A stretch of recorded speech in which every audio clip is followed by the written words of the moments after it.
আসসালামু আলাইকুম। আমরা দেখছি দাদা হুজুরদের নিত্য নতুন আওয়াজ আর গজল পেতে আমাদের চ্যানেলটি সাবস্ক্রাইব করুন, ঘন্টি বেলাইকান দাবি আমাদের পাশে থাকুন। এ নওজোয়ান তরুণেরা, এ নবী পাকের প্রেমিকেরা, হযরত ইমাম হুসাইন পাক এইভাবে রওনা দিয়ে দিলেন। অনেক বড় কথা, রাস্তাতে অনেকবার অনেক দিক দিয়ে চিঠি এসেছে, ও হযরত ইমাম পাক আপনি যাবেন না, অনেক দিক দিয়ে চিঠি এসে আখিরাতে হাদিসটার কথা বললাম। আল্লাহ নবী খবে দেখেছি, নানা জানের সঙ্গে আমার একটা ওয়াদা নেওয়া হয়েছে, এই জন্য আমি হুসাইনকে যেতেই হবে, রোকা যাবে না। এইভাবে যখন রওনা দিতে লেগেছে, এমন সময়তে কারবালার ময়দানের কাছাকাছি পৌঁছাবে। হুর বিন ইয়াজিদের নেতৃত্বে 1000 সৈন্য দিয়ে ইমাম হোসেন পাকের রাস্তাকে আটকে দেওয়া হলো। এ ইমাম পাক আপনি কোথায় যাবেন? ইমাম পাক বলতে লেগেছে, আমাকে কুফার মানুষেরা দাওয়াত দিয়েছে, আমি কুফার জমিনে যাব। হুর বিন ইয়াজিদ বলতে লেগেছে, যে নির্দেশ আছে আপনাকে যেতে দেওয়া হবে না, আপনাকে ইয়াজিদের বায়াত নিতে হবে, ইয়াজিদকে খলিফা বলে, নেতা বলে, শাহিনশাহ বলে আপনাকে মেনে নিতে হবে। হুর বিন ইয়াজিদ এইভাবে ঘিরে ফেললে। এ যুবকেরা, হযরত ইমাম হোসেন পাক তখন হুর বিন ইয়াজিদকে বলল, এ হুর বিন ইয়াজিদ তুমি কি জানো আমি কে? যে মুখে জিনার কলেমা পড়ো উনি আমার নানা জান হয়, যে খাতুনে জান্নাত হবে তিনি আমার আম্মা জান হয়, শেরে খোদা আলী আমার আব্বা জান হয়, হযরত আমন করে হাসান আমার বড় ভাই হয়, তুমি কার রাস্তা আটকাচ্ছো? হুর বিন ইয়াজিদ বলেছিলেন, হযরত আমাকে ক্ষমা করবে, এটা রাজা বাদশার হুকুম, আপনি আমাকে ক্ষমা নজরে দেখবে। এই যুবকেরা ইমাম হোসেন পাক বললে, তাহলে যা আমার 3টে প্রস্তাব রয়েছে, হয় আমাকে কুফায় যেতে দাও, না ইয়াজিদের কাছে নিয়ে যাও, না আমি যেখান থেকে এসেছি সেখানে ফিরে যেতে দাও। ওই সময় হুর বিন ইয়াজিদ দেখলো আমার কথাটা ভালো বলেছে, এই সুযোগটা নিয়ে যাবে, কেননা হুর বিন ইয়াজিদের দিলে একটু হলো আহলে বায়াতের উপরে মহব্বত ছিল, তাই তিনি চাইছিল না কোনোভাবেই না সঙ্গে লড়াই হয়ে যাক। এইটুকু মানবতার জন্য এই খবরটা যেই পেয়েছে, সঙ্গে সঙ্গে খবরটাকে নিয়ে যে যখন দিয়েছে, ওই সময় সঙ্গে সঙ্গে হুর বিন ইয়াজিদের উপরে আর ভরসা না করতে পেরে মারওয়ানের নেতৃত্বে 6000 আরো সৈন্য পাঠিয়ে দিল। এইভাবে একটা দুটো নয়, 22000 সৈন্য পাঠানো হয়েছে এক ইমামে হোসেনকে রুকার জন্য। আমি জানতে চাইছি, ইমামে হোসেন তো লড়াই করার জন্য যুদ্ধের সামানও নিয়ে যায়নি, ইমামে হোসেন তো দাওয়াত অ্যাকসেপ্ট করে দিয়ে কুফা জমিনে দাওয়াতে যাচ্ছে। যদি কেউ লড়াই করতে যাবে তো দুধের বাচ্চাকে কেন সাথে নিয়ে যাবে, স্ত্রী বউ বাচ্চাদের কেন সাথে নিয়ে যাবে? তিনি তো যুদ্ধের মতো তৈরি হয়ে যাবে। কিন্তু একটা ইমামে হোসেনকে শহীদ করার জন্য 22000 কেন সৈন্য পাঠানো হয়েছিল? এ যুবক শুনে রেখে দাও, সেদিনের ইয়াজিদও জানতো হোসেন একটা হতে পারে, কিন্তু শেরে খোদার বেটার নাম হোসেন। আরো জোরে বলুন সুবহান। অপরাধী শরীফের মধ্যে আছে, যারা আমি রাসূলুল্লাহকে পেতে যায় তারা যেন হাসান হুসাইনকে মহব্বত করে, যারা হাসান হুসাইনের সঙ্গে বক্স রাখবে, দুশ্মনী রাখবে, হাসান হুসাইনকে আঘাত দেবে। আমার মালিক আল্লাহ, আপনার কাছে আমি রাসূল দোয়া চাই, আপনিও তাদের উপরে বক্স রাখুন, তাদের উপরে আপনার আযাব রাখুন।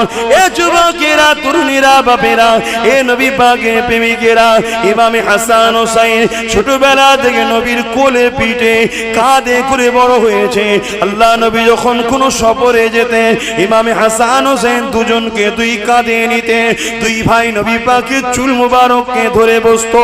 যারাই দেখতো তারাই বলতো সওয়ারিটা বড় দামি, অর্থাৎ যার উপরে সওয়ার হওয়া হয় তাকে সওয়ারি বলা হয়, অর্থাৎ আমার রাসূলুল্লাহ বড় দামি প্রশংসা করে। যখনই কেউ বলে সওয়ারিটা বড় দামি, আল্লাহ নবী এক মুহূর্ত দেরি করতো না, সঙ্গে সঙ্গে তার দিকে লক্ষ্য করে বলতো, আপনি সওয়ারিটা দামি দেখতে পাচ্ছেন, সওয়ার দুটো কি দেখতে পাচ্ছেন না? আমি মুহাম্মদ জানিয়ে দিই, সওয়ারি যেমন দামি, তাদের উপরে যে দুজন বসে আছে ওই সওয়ার দুটোকেও আল্লাহ পাক দামি বানিয়েছে।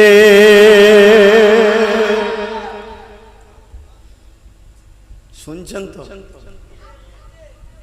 না? মনের মধ্যে হচ্ছে এটা না নামাজ, না রোজা, না হজ। আমি আবার বলছি, এটা আমলের আলোচনা হচ্ছে না, ইমানের আলোচনা হচ্ছে। এটা ইমান, হোসাইন ও ইমান। নামাজের নামাজ আল্লাহ হোসাইনকে করেছে, জোরে বলুন সুবহানাল্লাহ। দেখুন নামাজের মধ্যে আত্তাহিয়াতু লিল্লাহি ওয়াস সালাওয়াতু ওয়াত তাইয়্যিবাতু আসসালামু আলাইকা আইয়ুহান নবী ওয়া রাহমাতুল্লাহি ওয়া বারাকাতুহু আসসালামু আলাইনা ওয়া আলা ইবাদিল্লাহিস সালিহিন। তো সালিহিনের খাতায় হোসাইন আছে না? না। আর এক জায়গায় চলে যান, আল্লাহুম্মা সাল্লি আলা মুহাম্মাদিন ওয়া আলা, বলো। তো হোসাইন কি আলে মুহাম্মদ? এইগুলো যদি আপনি ছেড়ে দেন নামাজ হবে? তাহলে আল্লাহ হোসাইনকে নামাজের নামাজ করেছে।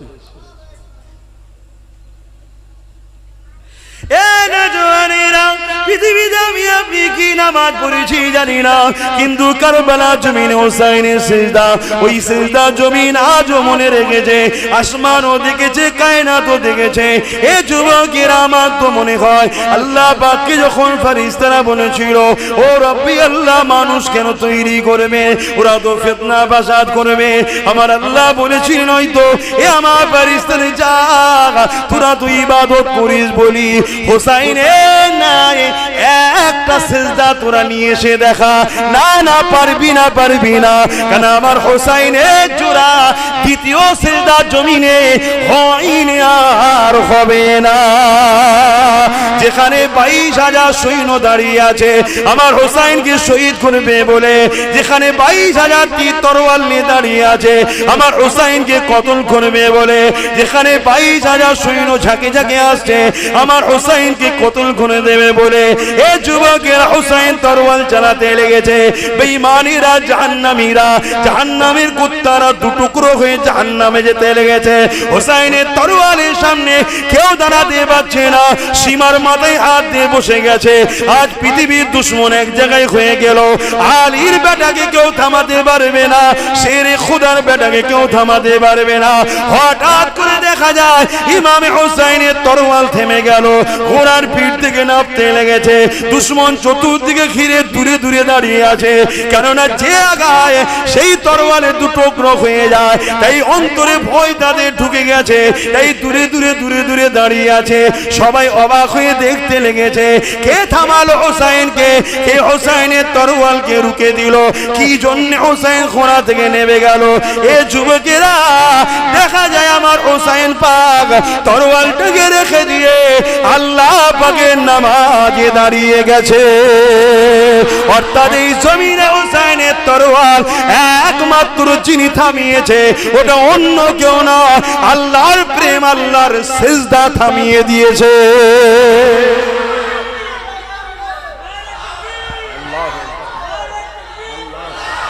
অথচ আল্লাহ নবী নিজে জানিয়ে দিয়েছিলেন, হে আমার সাহাবারা, আমি রাসূলুল্লাহ জানিয়ে দিলাম আমার এই দুই নাতিকে আল্লাহ জান্নাতে যুবকদের সর্দার বানিয়েছে।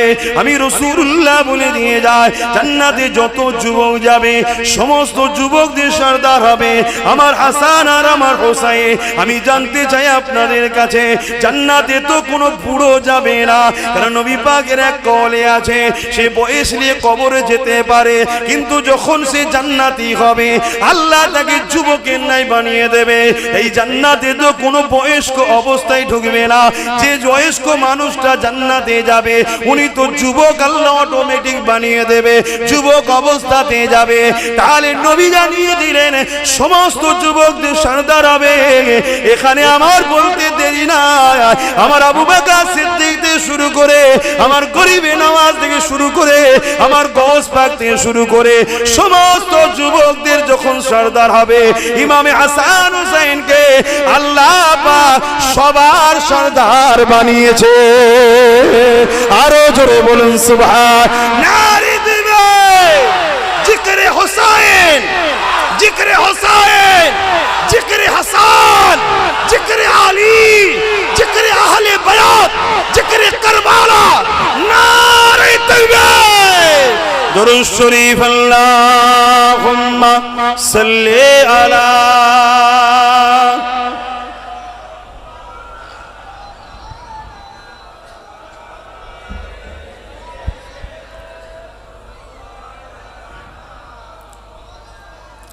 सैयद करबला में वादे निभा दिए हैं, सैयद करबला में वादे निभा दिए हैं। क्या वादा था? सैयद ने करबला में वादे निभा दिए हैं। क्या वादा था?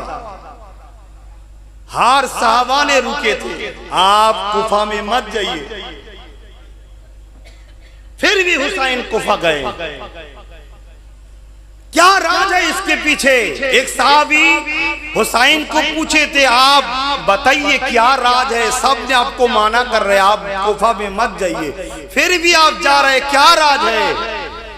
तब हुसैन ने फरमाया, नाना के साथ ख्वाब में मुलाकात हुए थे। जोरे बोलूं सुभान अल्लाह। कुछ बातचीत हुई है, जो एक वादा लिए हैं नाना के साथ। नाना থেকে ওয়াদা নিয়েছি আমি। তখন সাহাবী জানতে চেয়েছে সেই ওয়াদাটা কি জানতে পারি? ইমাম পাক বললেন, যতদিন আমি দুনিয়ায় আছি জানানো যাবে না। এটা নানা নাতির গোপন আলোচনা। তাই হুজুর গেছিলেন, আর না হয় সবাই বারণ করেছিলেন। হুজুর সবার কথাকে গুরুত্ব দিত, বড় বড় মুরব্বী সাহাবারাও বারণ করেছিলেন। কিন্তু নানার সাথে যে কি ওয়াদা হয়েছে সেটা হুজুরই জানে আর নানাই জানে। सैयद करबला में वादे निभा दिए हैं, सैयद करबला में वादे निभा दिए हैं। दीन मुहम्मदी के गुलशन खिले दिए हैं, दीन मुहम्मदी के गुलशन खिला दिए हैं। सैयद करबला में वादे निभा दिए हैं। बोले हुसैन मौला आपकी रिजा के खातिर, बोले हुसैन मौला आपकी रिजा के खातिर मैंने के करके हीरा लुटा दिए हैं, मैंने के करके हीरा लुटा दिए हैं। सैयद करबला में वादे निभा दिए हैं। अल्लाहुम्मा सल्ली अला, जोरे जोरे पढ़े, सबाई जबान खुले पढ़े, वाला आले सैयदना। मुसलमान घरे ছেলে মেয়েরা তরুণেরা, এ নবী পাকের প্রেমিকেরা, আমার ইমামে পাককে আল্লাহ কত সম্মান দিয়েছিলেন। আল্লাহ নবী যেখানে বললেন তোমরা জান্নাতের যুবকদের সর্দার হবে, কি দরকার ছিল কারবালা জমিনে গিয়ে ওই জায়গাতে লড়াই করার, নাহক অন্যায়কারী জালিম শাসকের বিরুদ্ধে কথা বলা। আল্লাহ পাক ইমামে হুসাইনকে আরো কত সম্মান দিয়েছে দেখুন।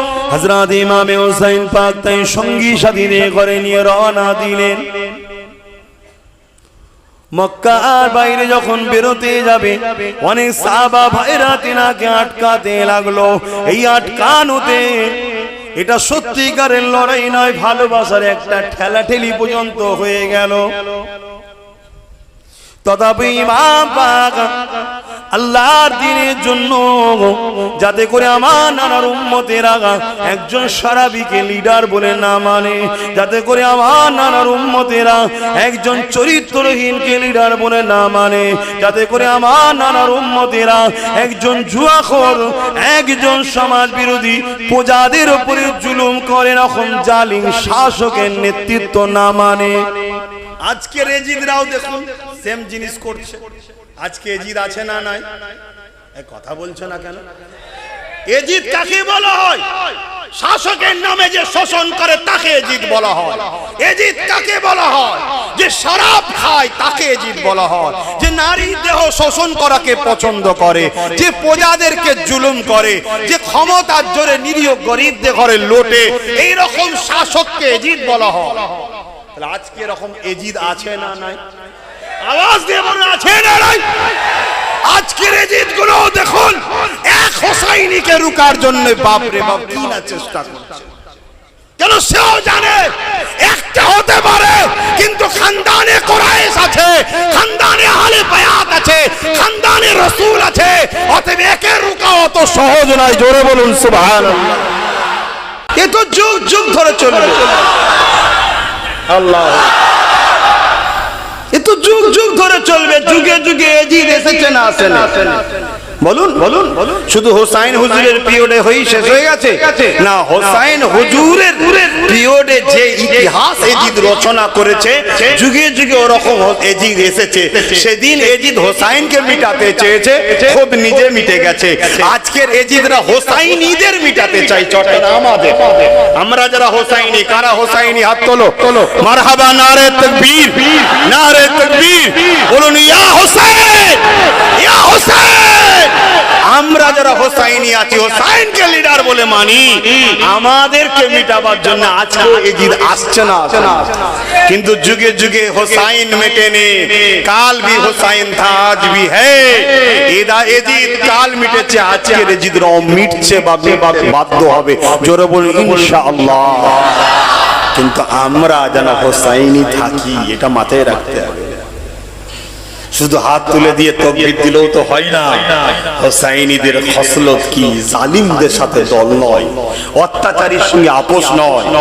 যারা আমার মাদ্রাসাকে মিটাতে চাই তাদেরকে সাপোর্ট নয়। যারা আমার ফুলফুরা টাইটেল মাদ্রাসায় 14টা শিক্ষক দেয়নি তাদের সঙ্গে আপোষ কিসের?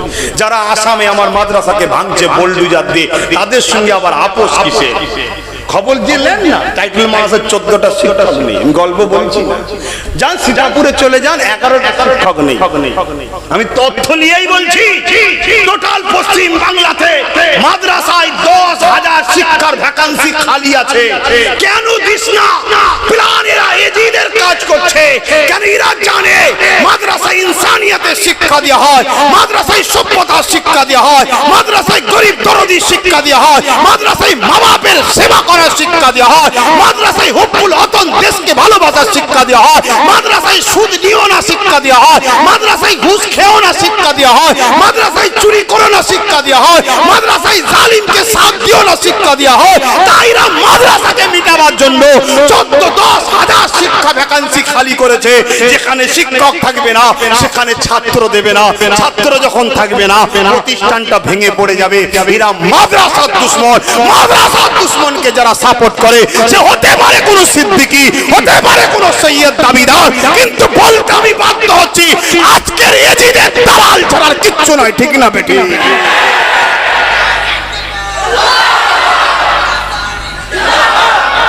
কথা বলতে শিখুন। আপনার জায়গা লিমিট অনুযায়ী আপনি বলুন। আপনার পরিবারের উপরে আপনার ক্ষমতা, অর্থাৎ আপনি শুধু পরিবারের কাছে হক কথা বলতে পারবেন, বলুন তাকে হক কথা। এটাও জিহাদের সওয়াব পাবে। আপনি পাড়ার মরণ, আপনার কথা পাড়ার লোক শোনে, আপনি পাড়ার বাসীর কাছে হক কথা বলুন। আপনি পঞ্চায়েতের প্রধান, আপনার পঞ্চায়েত আপনার কথা শোনে, আপনি পঞ্চায়েত পর্যন্ত হক কথা বলুন। আপনি এলাকার বড় নেতা, একটা পুরো থানা 2-10টা থানা আপনার কথা শোনে, আপনি ওই এলাকায় হক কথা বলুন। আরে আপনি যদি হক কথা না বলতে পারেন তাহলে আপনি তো এজিদ। হক কথা তো হোসাইন বলেছিল। আজকে হোসাইনি দাবি করব, হোসাইনের খানদানের ছেলে দাবি করব, হোসাইনের বংশের ছেলে বলবো, হোসাইনের ভালোবাসা মাননেওয়ালা বলবো। হক বলতে পারছে না, তাহলে কিসের ভালোবাসা রইল? হক বলুন বলুন। আল্লাহ নবী জানালেন যে হক কথা বলবে সব থেকে আফজাল, উত্তম আফজাল জিহাদ হলো হক কথা বলা। এবং জালিম শাসকের সামনে যে হক কথা বলবে আল্লাহ পাক তাকে আফজাল জিহাদের সওয়াব দেবে। হক কথা বলুন। গরিবের উপর জুলুম হচ্ছে, আপনি গরিবের পাশে দাঁড়িয়ে হক কথা বলুন। এই জুলুম করছিস কেন? বললে হুজুর মারবে তো, হোসাইনের থেকে আপনি দামি নাকি? মার খাবেন না? খান না। কি হয়েছে? যদি আপনি দুনিয়ায় 10 মাস মার খেয়ে পরকাল আপনার জান্নাত হয়, আপনি 10 বছর মার খাবার আশা করেন, পরকালটাই তো আসল জায়গা। তা বলে হক কথা বলবেন না, হক কথা বলুন, হক কথা বলুন, হক কথা বলুন। মুখ খুললে যদি কথা বলেন তো হক কথা বলবেন না, চুপ থাকুন, বুবা হয়ে যা। জানলা আমার বলার ক্ষমতা নেই, কিন্তু আমি না হক বলি না, চুপ। কিন্তু আপনি কথা বললে হক কথা বলুন। কেন? এই মুখটা আপনাকে যিনি দিয়ে তিনি হক, তিনি আল্লাহ। জোরে বলুন সুবহানাল্লাহ। হ্যাঁ আমার ভাই, আমার সেদিনও আব্বাস সিদ্দিকী বলেছে, আজও বলছে, কালও ইনশাল্লাহ বলবে। শুধু মুখে হোসাইন হোসাইন করি না, নিরিবিলিতে হোসাইন হুজুরের জীবনী পড়লে চোখ দিয়ে পানি ঝরে যে আল্লাহ আমরা পার হতে পারবো তো? ভয় লাগে যে আমরা পার হতে পারবো তো? কে তিনি, কে কে তিনি হুসাইন শুনে রেখে দেন। কেন চিন্তা আমার মধ্যে আসে, হায় রে আব্বাস তুই জিন্দেগিতে কি করলি? আর আল্লাহ নবীর নওয়াজ ইমাম হুসাইনকে আল্লাহ কত কঠিন পরীক্ষা নিয়েছে, অথচ আল্লাহ হাসান হুসাইনকে কত ভালোবাসতো। একদিন দূর ভাই হাতের লিখা করেছে, একটা জিনিস কিছু লিখেছে বা কিছু করেছে, নিয়ে এসে মাকে দেখাচ্ছে, মা কানটা ভালো হয়েছে বলো। তৎকালীন সময় যে সিস্টেম ছিল, পাথরের উপরে হোক চামড়ার উপরে হোক, যে সিস্টেম ছিল, লিখেছে কাঠটা ভালো।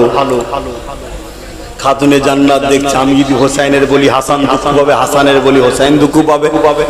দুটো বাচ্চাকেই আল্লাহ ভালোবাসে, আমি কার দিলটা ভাঙবার, কাকে খুশি করব? হযরতে খাতুনে জান্নাত বললেন তোমার আব্বার কাছে যাও, ফাইসাল্লাহ উনি করবে। হযরতে মাওলা আলীর কাছে চলে গেলেন। হযরতে মাওলা আলীকে জিতনারা সালাম দিয়ে বলতে লাগলেন, আব্বু জান আপনি ফয়সালাটা করে দিন। আম্মার কাছে গিয়েছিলাম, আম্মা আপনার কাছে পাঠিয়েছে, কার হাতের লেখাটা ভালো? হযরতে মাওলা আলী দেখলেন, দেখার পরে একবার আলীর দিকে, একবার হুসাইনের দিকে বা হাসানের দিকে তাকায়। মাওলা আলীও চিন্তা করতে লাগছে, কার পক্ষে বলি, কার কথাটা বলি? কেন না একজনের বলবো আর একজন দুঃখ পাবে। এই বাচ্চার মধ্যে কাউকে দুঃখ দিতে আমি আলী চাই না, কারণ আল্লাহ যাদেরকে ভালোবাসে আমি আলী কি করে দুঃখ দিই? এই জন্য হযরত আলী বড় প্ল্যান করে বললেন, বাবারা সব থেকে উত্তম ইনসাফ করনেওয়ালা হলো নবী মুহাম্মদ আরবি সাল্লাল্লাহু আলাইহি সাল্লাম। তিনি তোমার নানা, তুমি তোমার নানার কাছে চলে যাও। হযরত আলী রাদিয়াল্লাহু তাআলা হুজুরের কাছ থেকে বিদায় নিয়ে নানা জানের দরবারে চলে গেলেন। নানা জান আমরা দু ভাই লিখেছি, কার লেখাটা ভালো বলো? আল্লাহ নবীও দেখে বড় চিন্তিত হয়ে বললেন, বাবা প্রশ্ন তো বড় কঠিন হয়ে গেছে, কারণ নবীও চান না এই দুই বাচ্চার মধ্যে কেউ একজন দুঃখ পায়। এ যুবকে আমার এলাকার মানুষেরা, ও আমার নানার দেশের মানুষেরা, মামুরা মামারা সঙ্গে রেখে দেয়, জেনে রেখে দেন। যা তার কথা আমি বলছি না, ইমাম হোসাইন পাকের কথা বলতে লেগেছি, যে নাম দুটো হাসান হোসাইন পৃথিবীর জমিনে দ্বিতীয় কেউ রাখেনি। এটা জান্নাতি কাপড়ে ঢাকা ছিল। ইমাম হাসান আসার সময় হাসান নামটা আল্লাহ জান্নাত থেকে বার করে জিবরিল দ্বারা নবীর কাছে পাঠিয়েছে। হোসাইন দুনিয়া আসার পরে এই নামটা আল্লাহ জান্নাত থেকে পাঠিয়েছে। যাদের নামটা আল্লাহ জান্নাতের কাপড়ে লুকিয়ে রেখেছিল, এর আগে হাসান হোসেন নাম কারো ছিল না। সেই বাচ্চাদের কথা বলছি, তাদেরকে যারা শহীদ করেছে তারাও জাতা লোক ছিল না গো। তাদের মধ্যে কারো বাপ ছিল সাহাবী, তাদের মধ্যে কারো বাপ ছিল বড় বড় সব পোস্টের মারো। তাদের মধ্যে থেকে ৭,০০০ মুফতি ছিল, ৩,০০০ মুফতি ছিল, ৭,০০০ হাফেজে কোরআন ছিল। তারাই এসেই কিন্তু হোসাইনকে শহীদ করেছে। কিসের স্বার্থে? শুধুমাত্র একটু একটু পদ পাবে। কেউ কোনো জায়গার মুখিয়া হবে, কেউ কোনো জায়গার একটুখানি গভর্নর হবে, কেউ কোনো জায়গার একটুখানি উঁচু ক্ষমতা পাবে। এই রাজ ক্ষমতার পদ লিবার জন্য সেদিন হোসাইনের বিরুদ্ধে তারা লড়তে লেগেছিল। এই যুবকেরা, তরুণেরা, বাপেরা ঠান্ডা মাথায় একটু ভাববেন, চিন্তা করবেন। তাই বলে দিয়ে যায়, আল্লাহ নবী ওই সময়তে বললেন, বাবা তোমাদের বিচার ফয়সালাটা আমি মুহাম্মদ আল্লাহর হাতে ছেড়ে দিলাম। কথাটা কানে কানে চতুর্দিকে চলে গেছে, সব লোক জড়ো হয়ে গেছে। কি বিচার হয়? কার হাতের লিখা ভালো? আল্লাহ কার দিকে যায়? হাসান হোসেন দাঁড়িয়ে আছে, লিখালি ফাইসাল্লাহ হবে, দীর্ঘক্ষণ সময় চলে যাচ্ছে। আল্লাহ পাক আজরাইলকে বললেন, যাও জান্নাত থেকে একটা ফল নিয়ে ওপর থেকে ছেড়ে দাও, বলে দাও যার লিখার ওপরে পড়বে তার লিখাটা ভালো, অর্থাৎ সে 1 নম্বর, বাকিটা 2 নম্বর। কুরবান যাক ইমাম হাসান হোসেনের কদমে আব্বাস সিদ্দিকীর জানমাল, পরিবার, বাচ্চা সব কুরবান যাক। আপনারা করবেন কি জানেন না, সেটা আপনারা জানেন। ফলটা উপর থেকে জিবরিল তো ছেড়ে দিল, ফলটা যখন কাছে আসলো ফলটা 2 টুকরো হয়ে দুজুদের খাতায় পড়লো। জোরে বলুন সুবহানাল্লাহ। আমার আল্লাহও চাই না এই দুটো বাচ্চার মধ্যে কেউ একজন কষ্ট পাক। জোরে বলুন সুবহানাল্লাহ। সেই বাচ্চাকেও শহীদ হয়েছে। আল্লাহ দেখেন, আল্লাহ রুখতে পারতেন না, না বিশ্বকে শিক্ষা দিচ্ছে। আমার প্রেমিক যারা হয় তারা আমার ফাইসাল্লাটাই শেষ ফাইসাল্লাহ। আল্লাহর ফাইসাল্লার উপরে আমাদেরকে রাজি থাক, চেষ্টা আমাদের কাজ, ফাতে আল্লাহ তার পক্ষ থেকে হয়, তিনি যেটা চাইবে সেটা হবে, কিন্তু আমরা নিখুঁত ভাবে তার জন্যই চেষ্টা করব। সে যদি কাউকে ভালোবাসতে হয় তার জন্য, কারো সঙ্গে যদি লড়াইও করতে হয় তার জন্য। আপনি ভাবেন লড়াইটাও, হ্যাঁ লড়াইটাও আল্লাহর জন্য করতে হবে, নিজের যেন স্বার্থ না জড়ায়, তাহলে বেকার হয়ে যাবে, ওটা দুনিয়া হয়ে গেল, হারাম হয়ে গেল। আর আল্লাহর জন্য লড়াই করবেন, ওই লড়াইটাও যায় যত সব। জোরে বলুন সুবহানাল্লাহ। তাহলে ভেবে দেখুন যে বাচ্চাগুলোকে আল্লাহ কত ভালোবাসে, তাদের কাউকে আঘাত দিতে চাইলে সেই বাচ্চাদের উপরও কত জুলুম হয়েছে। আমি তো প্রায় জায়গায় জলসা করতে করতে যে বলি, মানে সে এ করে বলি যে তোরা যে আমার পাশে আছিস, এই আসালে আমি হক কথা বলছি না, কেন আমার ইতিহাস পড়া আছে। যদি হোসাইনের বিরুদ্ধে নামাজি মুসল্লি দাঁড়িয়েওয়ালা মুসলমানরা লাগতে পারে, যে আজকে যারা সবাই যে মহব্বত করে তা না, এরাও যে লেগে যাবেন এমন কিছু ব্যাপার নয়। কিন্তু তারপরেও হক কথা বলি কেন? আল্লাহর রহমতের উপরে ভরসা রেখে। এটা আপনাদেরও বলে যাচ্ছি, আপনারাও যখন হক কথা বলবেন যে আমার পাশে দুজন আছে, আমার পাশে আছে, চলো বলি, না না, আল্লাহ আছে এটাই যথেষ্ট। আর হকের পক্ষে আল্লাহ থাকবে, এটা 100% জেনে রাখবেন। এবারে আল্লাহ আপনাকে দেখাচ্ছে হক কথা বলার পর পরীক্ষা দিয়েছে। পরীক্ষাতে ধৈর্য হারা হলে হবে না, পরীক্ষাতে ধৈর্য হারা হলে হবে না, পরীক্ষাতে কামিয়াবি হতে হবে। এখন আমরা ইমামে হোসেন পাকে আম্মা জানের একটা কথা শুনবো। আহারে খাতুনে জান্নাত, কে খাতুনে জান্নাত? ও মা খাতুনে জান্নাত, কি নিয়ামত আল্লাহ আপনার গর্বে দিয়েছে। আপনি কে মা? আপনার জীবনে একটুখানি শুনুন, কেননা আমাদের মেয়েরা এখন বন্ধন লোনে বড় ব্যস্ত হয়ে গেছে, তাই একটুখানি কাজ দিয়ে যায়। আমার এলাকার নারীরা, মা বোনেরা, ভুল আমাকে বুঝবে না, কেননা দুনিয়া চিরস্থায়ী নয়, লোভ লালসায় পড়ে যেও না। আগেকার সময় বেশি নয়, আসতে 50 বছর আগে ফিরে যাও, আমাদের পরিবারে 5টা 6টা 7টা করে সন্তান হতো, তথাপিও বাপকে কোনোদিন লোন নিতে হয়নি, মাকে কোনোদিন লোন নিতে হয়নি। পরে দুয়ারে 500,000 টাকার জন্য বেপরদা হয়ে লাইনেও দাঁড়াতে হয়নি। তথাপিও আমাদের ঘরে আমাদের বাপ মারা সুন্দরভাবে খাইয়ে বড় করেছে, আজও শক্তিশালী হয়ে আছি। কিন্তু আমাদের বোনেরা বেটিরা সামান্য 1-2 সন্তান সংসারে, এই সংসারেতেই লোন নিতে লেগেছে, বন্ধন লোন নিতে লেগেছে। কেউ ফ্রিতে চাল আলু 500 টাকা দেবে, লাইনে লাইনে দাঁড়িয়ে গেছে। আজকের আবার এই দিদিরা রাতের বেলাতে বাড়ি বাড়ি মদ দিয়ে বেড়াতে লেগেছে, যাতে করে সারা ঘর তৈরি হয়। নয়, সমাজের ভালো মন্দ যেন বুঝতে না পারে। এ দুনিয়ার মা বোনেরা শুনে রেখে দি, আমার এই যে আমার আম্মা জান হযরতে খাতুনে জান্নাত ফাতিমা জাহরা হুজুরের পরিবারের কথা বলি। হুজুর আমার নিয়ত করেছিলেন রোজা রাখবে। হযরত ইমামে হাসান হোসেন অসুস্থ হয়েছিল, সুস্থ হয়ে গেলে রোজা রাখবে। যখনই সুস্থ হয়ে গেছে রোজা রাখতে শুরু করেছে, সেহরিতে পানি খেয়েছে। সারাদিন মাওলা আলী খাটাখাটনি করে সামান্য কিছু ইনকাম করেছে, ও থেকে কিছু আটা এনেছে, 5টা রুটি হয়েছে, ঘরে সবাই রয়েছে। হযরতে আলী, হযরতে খাতুনে জান্নাত ইমামে হাসান হোসেন আর একজন ঘরে কাজ করতেন, যিনার নাম হচ্ছে হযরতে ফিজ্জা, তিনিও রোজা রেখেছে। এই 5 জনে 5টা রুটি নিয়ে ইফতারের সময় বসেছে।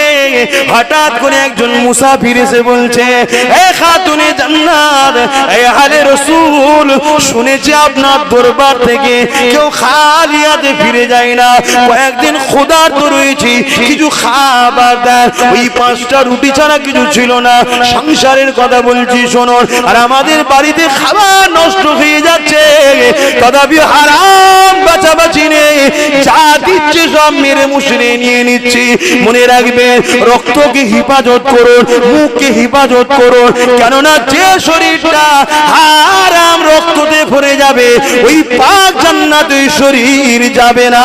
হযরতে খাতুনে জান্নাত সঙ্গে সঙ্গে এই 5টা রুটি দিয়ে দিল, 5টা রুটি নিয়ে চলে গেল। ইনারা পানি দিয়ে ইফতার করলেন। রাত এসে গেল, সেহরি রক হয়ে গেল, আবার পানি খেয়ে রেজেট করলেন, রোজা রাখার নিয়ত করলেন। পরদিন মাওলা আলী আবার খাটাখাটনি করে যেটুকু পেয়েছে ওই 5টা রুটি তৈরি হয়েছে। পরের দিন আবার খাবার জন্য বসেছে। এমন সময় একজন দরজার করে এসে বলে, এ আলে রাসূল, এলাকায় জিজ্ঞাসা করলাম খাবার কোথায় পাওয়া যাবে, অভাব রয়েছে, আমি এতিম সন্তান, খাবার আমার নাই। ওই সময় বলেছিল, এতিম সন্তান নবী মুহাম্মাদের পরিবারের বাড়ি যা, কেননা আলে রাসূলরা কোনোদিন এতিমকে ফিরিয়ে দেয় না।